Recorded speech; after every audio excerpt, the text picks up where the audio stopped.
Pure shock freezes him solid. He is staring at a victim who just got sent to the lobby, leaking ketchup all over the cold concrete. He can't even process the horror. Then, he spots a spiral notebook labeled Request Note sitting right next to the mess. That cursed notebook? It all started right here. Hiyori Hamure launched a confession so loud it cracked the pavement. "Please go out with me!" The nightmare began with a dream. She dragged him to Onomichi's Pom-Pom Cliff. Classic anime strats. If a girl takes you to a scenic overlook, you are either getting a girlfriend or getting sent to the lobby. He saw the panic in her eyes. She was about to drop the bomb. She stuttered through the apology, then locked in. "I want to be your girlfriend." She put it all on the line. Miharu did not even blink. He hit her with the "Yeah, I knew." Bro read the script. Hiyori's brain short-circuited. She expected shock, not a spoiler alert. He had been crushing on her since the seating chart gods put them together. They ran the full rom-com montage. Lunch dates, shopping trips, zero social distancing. But then she flipped the script. "Why me?" Miharu countered instantly. What did she see in him? They stood there turning into tomatoes, sweating out their hydration. Finally, she confessed. He has the one thing she lacks. Mystery stats. She is a professional overthinker, cannot pick a juice box, cannot pick a future. She stares at a vending machine like it is a bomb schematic. She loves him because he is decisive. He actually has a spine. Miharu froze up again. She looked him straight in the soul, pure serotonin radiating off her, and doubled down. "Will you go out with me? No takebacks." His heart was playing dubstep. He called a timeout to clear his CPU. She nodded so hard she almost broke her neck. Then she offered to wait a year. A whole year! Simp levels off the charts. He told her to chill. He only needed one night. The next day, the vibes are absolutely apocalyptic. The news feeds are screaming about a new virus, lockdowns, and societal collapse. Miharu is doom-scrolling, trying to keep his cool, but you can see the sweat. He is not just worried about the plague. He is stressing over the results of a massive summit meeting. Then there is Urabe. My guy is lagging in real life. He is standing there waiting for a train that left 5 minutes ago. Miharu has to manually reboot his brain. Urabe is the classic childhood friend attached at the hip since diapers. They have never even been in different classes, but Miharu is hiding a nuke. If Urabe finds out Hamura confessed to him, the dynamic is ruined. He is practically vibrating with guilt. They split up at the stairs. No drama, just a casual see ya before the storm hits. Miharu drags himself back to base, tosses the bag, and faceplants into the futon. Maximum teenage burnout mode. He tries to relax, but his phone goes off. The notification light is blinking like a warning beacon. He sighs and checks the feed, and boom. He snaps up like he just got electrocuted. The Heavens Council has made their move. If you do not know, these guys are the ultimate fixers, a shadowy think tank that steps in when the world is burning and just puts out the fire. We are talking about stopping dictatorships and solving military coups without firing a shot. Miharu is absolutely glazing them. He wants that level of power. He wants to be the one pulling the strings. But then reality checks him into the boards. Mom is screaming for dinner, and he remembers he is just a kid in a 3-tatami shoebox. He swears he is going to study his way out of this cage, because the world is not just where you live. It is everything you are not strong enough to reach yet. We trade the political philosophy for the most brutal battlefield on Earth. High school. Miharu still believes the world is up for grabs, but right now, his strategy is simple: survive homeroom without falling asleep. He tries to keep a low profile, radiating that specific brand of main character brooding energy. Hiyori hits him with a morning wave, but the man is barely operating on dial-up internet speeds. She does not care about his mood, she wants answers. She gets right in his face, volume cranked to 11, demanding to know if he has made up his mind. Zero chill. The whole class is literally right there watching the drama unfold. Miharu hits the brakes. He runs the numbers and tells her to lower her voice before she turns this into a public spectacle. She realizes she is being a bit extra and backs down. He proposes a tactical retreat. The roof. After school. The classic anime confession spot. She agrees, but the damage is done. The gossip mill in the back row is already spinning up. Paranoia kicks in. Miharu starts sweating, convinced every whisper is about him. He analyzes the room like a bomb squad tech. terrified he looked weird yesterday. They lock in the plan. Roof. Private. No witnesses. Hiyori is practically vibrating with nerves. Reality strikes. The teacher calls out, "Stand up!" And Hiyori realizes she is on class duty. Absolute disaster. She sprints out the door to grab printouts, leaving Miharu in the dust. Left alone, his luck runs out. His bag decides to commit gravity-induced self-deletion, slipping off the desk and hitting the floor with a massive thud. He scrambles to clean up the mess, but a wild item appears. A spiral notebook labeled "Request Note." This is not math homework. This is a plot device. Caught in 4K, the boys roll up while he is crouching like a goblin. He plays it cool, stuffing the evidence away and acting like he is just stretching his hamstrings. He secures the package on the desk. Hiyori yells that she is going to be late with her duty. Miharu tells her he will wait.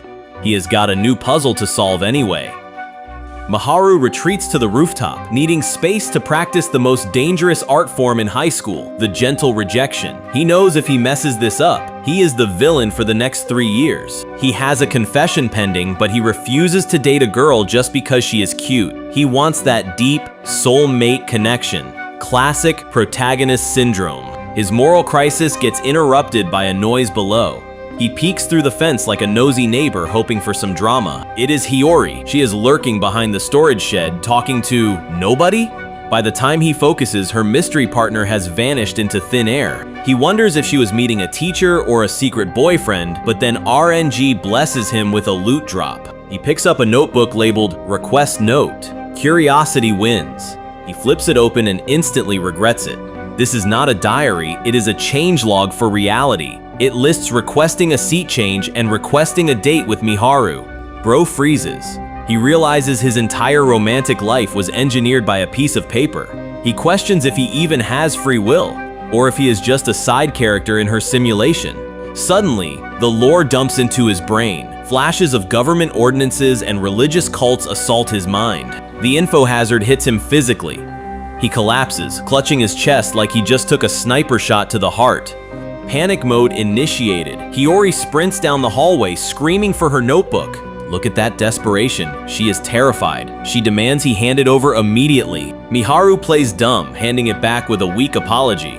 He tries to act like a clueless NPC to avoid getting deleted. She snatches it, gripping it tight. She grills him, asking if he looked inside. He lies, claiming he only saw a blur. He stammers that he did not understand the writing. Hiyori pauses, wrestling with her conscience. She decides to drop the mask. She tells him straight up, secrets are for liars, and she is done lying. She stares into his soul and drops the heavy truth. My requests are absolute. She locks the rule in place. No one can say no to her. She just confirmed that Miharu is not a boyfriend, he is a captive audience. Philosophers say the world is beautiful.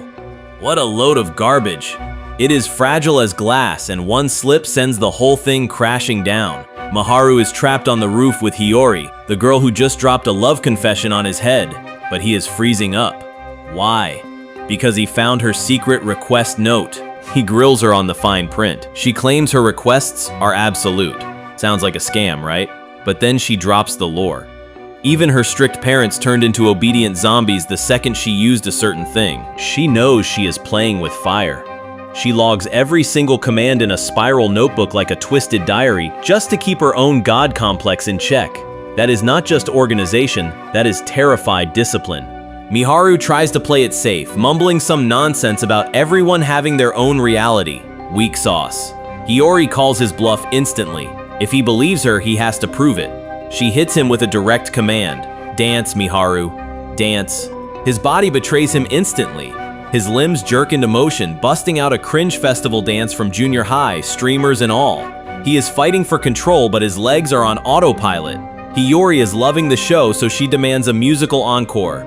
He switches genres immediately. He belts out a musical number with perfect vibrato. The sparkle effects are out of control. Then, snap.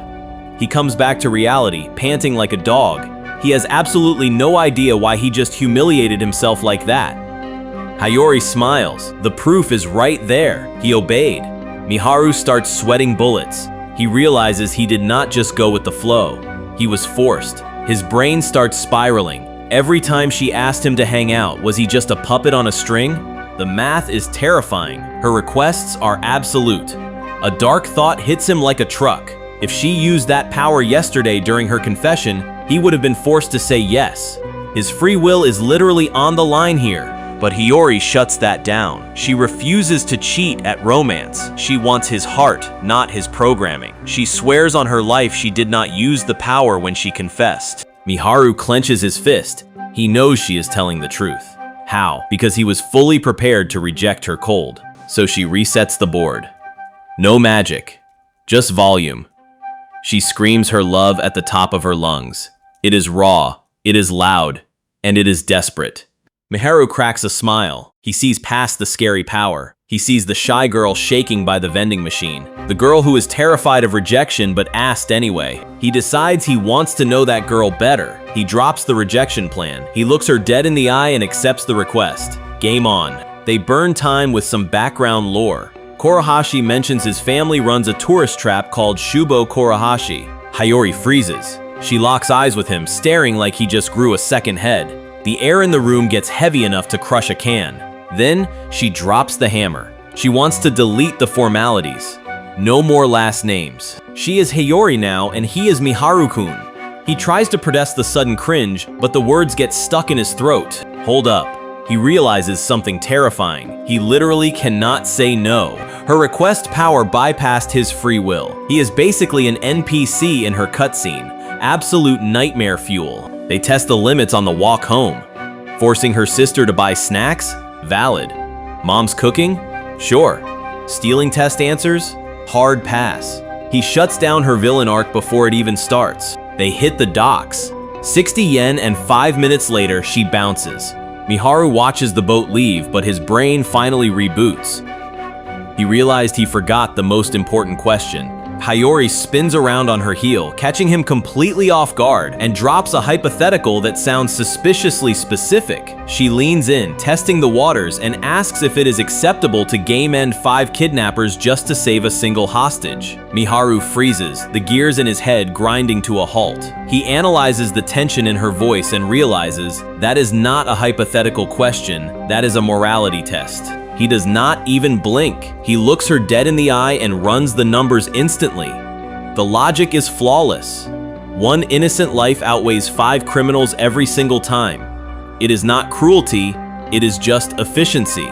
You stick a fork in the bad guys, they are done. Bingo. That is exactly what she wanted to hear. She lights up like a Christmas tree, totally refreshed by his lack of hesitation. She waves goodbye, absolutely buzzing to see him tomorrow, now that she knows he is a certified savage. Finally, someone who speaks her language. She skips away like she didn't just drop a bomb on his life, leaving him with a migraine and a moral crisis. He heads home trying to defrag his brain. The logic was sound, but the vibe? It was totally off.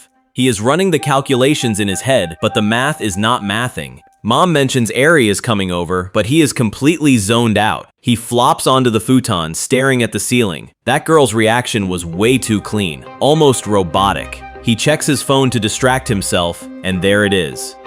Heaven's Council is trending. This is bad news. Suddenly, the door gets kicked in. No knock, zero chill. It is Eri. Miharu nearly yeets his phone across the room in pure panic. She claims she has seen it all, then tosses a projectile straight at his face. He barely tilts his head to dodge, a reflex check that saves him a trip to the dentist. He stares at her, thinking maybe, just maybe, she has matured. Nope. The second he ignores her, the gremlin mode activates. She starts roasting him for reading the news like an old man. Some things never change. They boot up a game and get absolutely deleted. The lose screen of shame mocks them. Eri is raging, but Miharu's head is not in it. His aim is absolute trash today. She drops the controller and the vibe shifts instantly. She gets up in his grill. You are weird today, playing like a total mess. She is not buying the poker face at all. He denies it, but his hand is crushing the table like a hydraulic press. She narrows her eyes, scanning him for weakness. She has got a theory. Did you get confessed to? Bullseye. Miharu freezes. His internal CPU is overheating. How much does he tell her? If he spills the beans about the psycho girl, it is game over. Then she shrugs. Whatever, not my business. She literally does not care. Miharu deflates like a pop balloon. The relief is real, but ouch. Bro just got friend-zoned in 4K. Just as the awkwardness settles, Mom saves the day with the Karage's summon. But gamers do not end on a loss.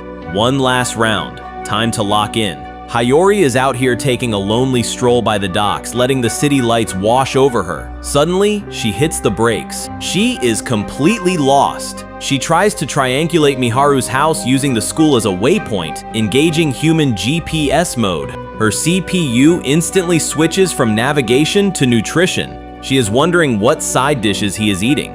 Priorities, people. The wholesome vibes get cut short. A handler steps up from the shadows and the temperature drops. It is time. Hiyori stiffens up, accepting the mission. She clenches her fist, forcing a smile that screams, "I am totally fine." She promises Miharu she will be back soon. That is a massive death flag, Hiyori. Do not do that. By the next morning, the TV is blasting absolute chaos.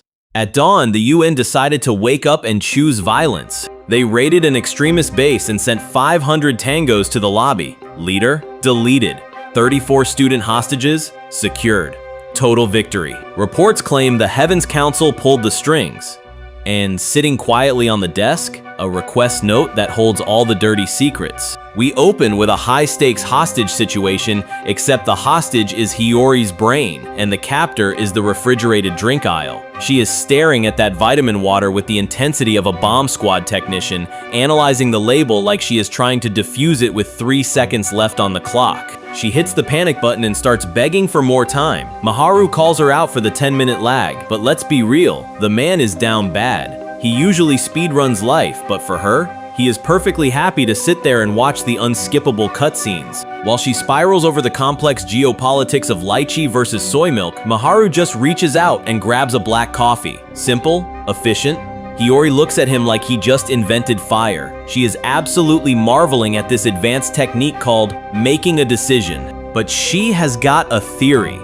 She believes the flavor of the drink dictates the vibe of the entire conversation. If the juice is mid, the date is mid. That is some high-stakes logic right there. Miharu tries to comfort her, saying even a mistake would be a funny story, but that backfires immediately. That just gives her anxiety a software update. Now she has even more wrong answers to stress over. Hiyori's brain completely short-circuited, debating between carbonated coffee and miso soup like she was defusing a bomb. Seriously, who drinks fizzy coffee? That is a crime against humanity right there. Miharu decided to let her reboot her operating system and stepped away. He figured he had 5 minutes before she crashed again, so he went to check out the latest manga release. But that peaceful vibe got shattered instantly by a scream that definitely wasn't in the customer service manual. Some lunatic was holding down the counter, thrusting a knife forward and screaming for the cash. The guy was twitching like he had way too much caffeine. Miharu froze solid. His brain tried to process the data. Was this a crime, or did he just hallucinate a bad anime plot twist? His heart started hammering against his ribs. For a second, he honestly thought it was a prank for some live stream clout. You know, just another influencer trying to go viral. But then the guy lunged at the clerk, shoving a duffel bag right in his face. The movement was jagged, unpolished, and dangerous. The desperation in that voice was real. This wasn't content for the algorithm, it was a straight-up crisis. Miharu switched to analysis mode. The guy had zero face cover, his hands were trembling like a leaf, and that blade was a rusty kitchen reject that couldn't cut a tomato. You realize this wasn't a pro. This was just a local who hit rock bottom financially and panicked. No plan, just vibes and bad decisions. The robber screamed about the money in the back room, totally losing his composure. He was sweating buckets and looking around like a trapped rat. Miharu made the call inside his head. Stay low, stay quiet, and ensure nobody gets sent to the lobby today. He needed to de-escalate this before the ketchup started flowing. The robber was sweating buckets, looking like a trapped rat ready to snap. He lunged forward, aiming to send them straight to the lobby. Miharu swallowed his panic, his mind racing. He was Hiyori's boyfriend now, right? That meant he had to be the meat shield. He prepared to tank the damage. He dropped into a textbook combat stance, ready to throw hands. But Hiyori? She just walked right past him like he wasn't even there. Zero survival instincts on this girl. She was treating a knife fight like a casual Tuesday grocery run. Miharu screamed at her to stop, his voice cracking. She ignored the danger completely, putting all her chips on the table. She was betting everything on her request ability to shut this guy down before things got messy. Miharu analyzed the play in a split second. If the command lands, they walk away safe. If it fails, well, that blade is finding a new home in someone's chest. High risk, high reward, and the odds were looking shaky. She stepped up, politely asking him to drop the weapon like a librarian asking for quiet. Big mistake, the guy snapped, cutting her off instantly. The ability didn't just fail, it fizzled out completely. He swung the knife, screaming in absolute rage. The blade plunged down, pressing right against her chest, and then it stopped dead. Absolute stillness filled the air. She stared him down, cold as ice, repeating her order, but the guy wasn't listening. He was drowning her out with a scream of pure insanity, refusing to fold. The lunatic didn't wait to chat. He snatched Hiyori from behind, clamping a sweaty arm around her neck like a vice. You can see the sheer panic on her face. She tried to command the room, but he just laughed. New rule, she is the meat shield. If things go south, she is the one taking the hit. Miharu watched, completely helpless. The robber gave the clerk a simple choice: hurry up with the cash, or the girl gets deleted. Inside his head, Miharu was screaming at himself to move. He was trying to calculate a strategy, but fear is a heavy chain. His body was locked on reboot. He despised his own cowardice. He knew exactly what was at stake, yet he sat there trembling. He is watching the cutscene instead of playing the game. The bad guy wasn't waiting for his character arc. He dragged Hiyori toward the stairs, ready to bounce with his prize. That snapped something in Miharu. He cursed the fear, planting his feet and forcing his shaky legs to find traction on the floor. He didn't think, just moved. He sprinted straight into the danger zone, shouting her name like a maniac. It is go time. The bad guy goes full desperate mode, pressing the blade right against her throat. He threatens to send her to the lobby if Miharu so much as twitches a muscle. Miharu freezes up, totally paralyzed by the stakes.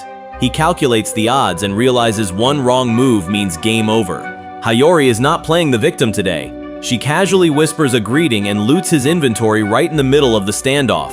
She sees the opening, swipes the keys with pixel-perfect precision, and shocks him. The box cutter hits the pavement. Advantage lost. She flips the power dynamic instantly. She locks eyes with him and drops a command that hits heavier than a hammer. Listen to me. Don't you dare touch that knife. The thug hesitates and starts sweating bullets, but she doubles down. She orders him to release her and wait for the cops like a good boy. And miraculously, he folds. Hands go up. Total submission. The guy starts malfunctioning, mumbling about how robbery is bad like a scolded toddler. You stick a fork in him, he's done. Miharu watches from the sidelines and realizes the request ability was a massive success. Seeing her safe and bathed in that angelic main character glow, the adrenaline dumps into his system. He doesn't walk. He explodes forward, screaming her name like a maniac. The victory lap gets canceled instantly. The thug's head erupts like a pressurized soda can. Deleted. Miharu freezes, watching a schoolgirl casually bat another student aside like a fly. His brain short-circuits, unable to process the ketchup fountain spraying the pavement. He thought he was the main character, but he is just a spectator. The shockwave slams into him before he can scream. He gets yeeted backward, limbs flailing, and crashes into the dirt. Hiyori stands amidst the rubble, looking guilty. She knows she cut it way too close.